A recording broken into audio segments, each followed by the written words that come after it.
Welcome. In front of me I have the Motorola Edge 30, and today I'll go over unboxing along with a, well, let's just call it a really quick overview of the spec list. Anyway, let's pop this little bad boy open. You kidding me? Come on. There we go.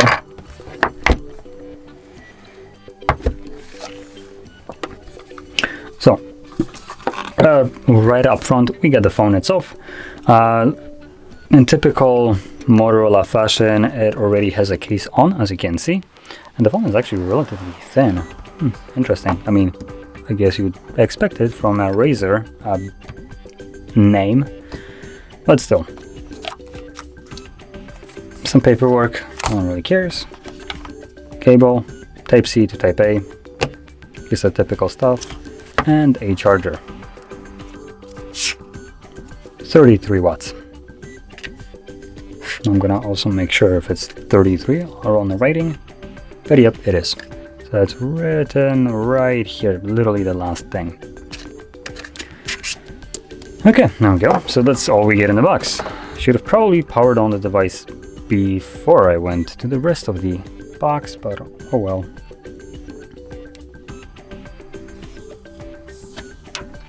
There we go. Neatly little peel. Now while it's booting up, I'm gonna take off the case just so we can... Hello, Moto. Whoa, that was loud. And surprisingly also really clear. Yeah, so there we go. The thickness of this device is actually really kind of surprising. The phone itself is also light, if that matters to anybody. I'm gonna quickly go through the setup. So while I'm going through the setup, I'm gonna quickly mention we're looking right now at a display of a size of 6.5 inch with a resolution of 1080p by 2400. So it is what I would consider as a typical resolution for majority of the phones. So flagships and mid-rangers use roughly about the same kind of resolution of the display with roughly the same size. Now this is running an AMOLED display, so it's also really nice, and it has 1 billion colors, 134 Hz refresh rate, and HDR10+ certification. So we basically get everything in here that you would expect from a decent phone. Now, next thing, if we flip it over, you will see the camera setup, and we have a triple camera setup. Two of the cameras, the wide and ultra wide, are a 50 megapixel sensors, and then we got so close to being good. Then we get a 2 megapixel depth sensor. Why? Motorola, why? You clearly must know that the depth sensor is absolute shit. Like, it was so close to not making that mistake.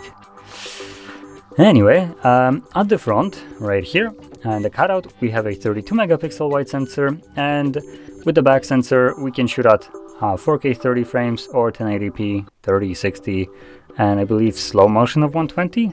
I'm gonna quickly check it. It could be also that it's literally shooting at 120 frames. So let's go into video, and the font is a little bit weird. Kind of feels gamery, if that's a correct word. I don't know why. HDR. Don't really see refresh rates here.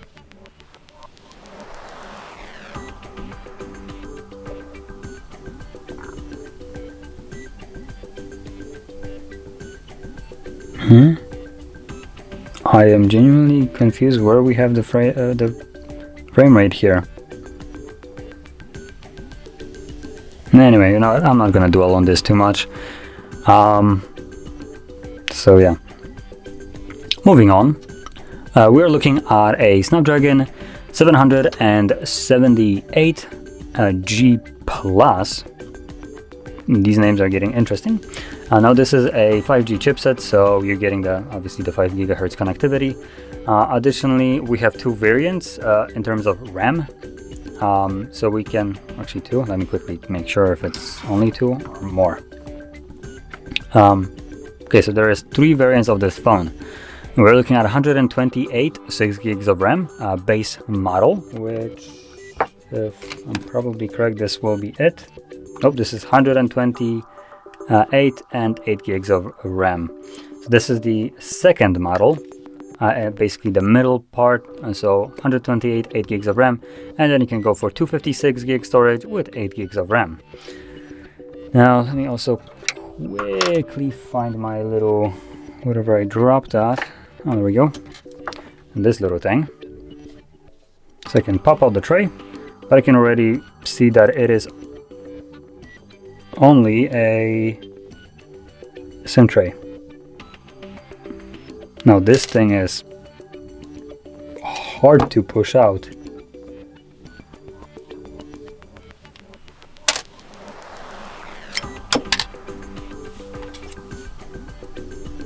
So yeah, we have, as you can see, a dual SIM tray and no SD card expansion. So if you're planning to use more storage than 128, which is the minimum amount you will get, you might want to obviously opt in for the 256 instead.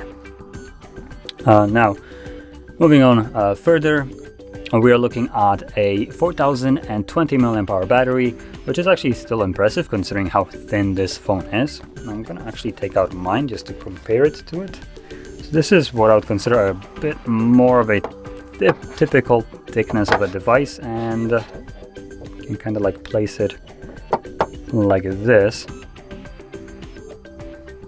You can probably get to see the difference. So this is actually really thin. I mean, obviously it's follow-up to the Razer brand, so you would expect it to be really thin. That's kind of how the flip phones first started, by being ridiculously thin. So this is kind of following up. Now it's not to the point of a difference that it used to be with a Razer flip phone, which you would expect from previous flip phones. So don't expect that, but it's still, even for current standard, it's still really thin. Anyway, moving on with this last little thing, we have a fingerprint sensor. Now it, for some reason, says it's side mounted, but no, it's not. I'm pretty sure it's on their finger or on the display.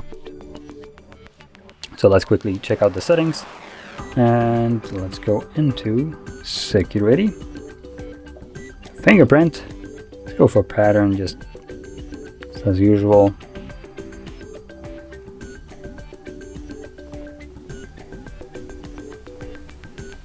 Yep, so it's under the display. It's really low too.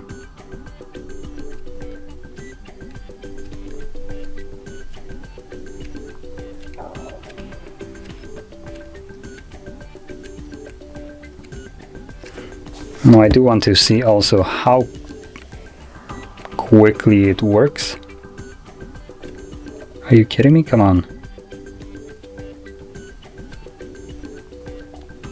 No one does this.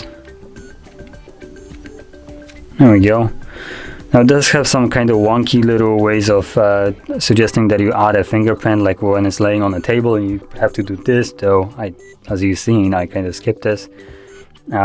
So yeah, now from here you can also add another fingerprint if you want to, but I'm just going to close it just so I can quickly see how